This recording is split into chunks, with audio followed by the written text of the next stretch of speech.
হাসদা কেন্দ্রের চারদিকে প্রচার চালাচ্ছে। দিন রাত নির্বাচনী প্রচারে ব্যস্ত প্রার্থী প্রেম হাসদা। আদিবাসী জনগোষ্ঠীর এই প্রার্থীর নির্বাচনী প্রচার গোসাইগাঁও কেন্দ্রে ব্যাপক প্রভাব ফেলেছে।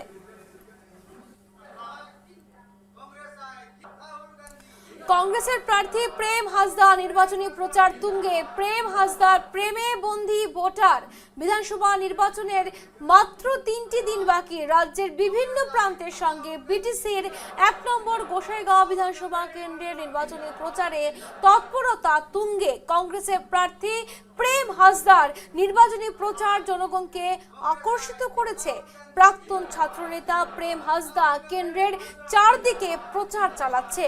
দিন রাত নির্বাচনী প্রচারে ব্যস্ত প্রার্থী প্রেম হাসদা। আদিবাসী জনগোষ্ঠীর এই প্রার্থী নির্বাচনী প্রচার গোসাইগাঁও কেন্দ্রে ব্যাপক প্রভাব ফেলেছে।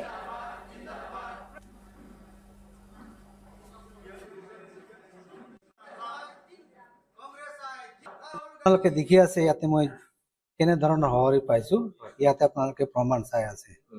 মোক আমাৰ জনগোষ্ঠীটোৱে বিশেষভাৱে মোক বহুত প্ৰায়ৰিটি দিছে। মোক বহুত স্পেচিয়েল ভাৱে তেওঁলোকে মোক দেখি আছে আৰু তেওঁলোকে আশা কৰিছে, তেওঁলোকে বিচাৰিছিল যে আমাৰ এজন এনেকুৱা নেতা হওক যি আমাক সকলো ধৰণৰ সমস্যাবিলাক সমাধানৰ কাৰণে কাম কৰিব।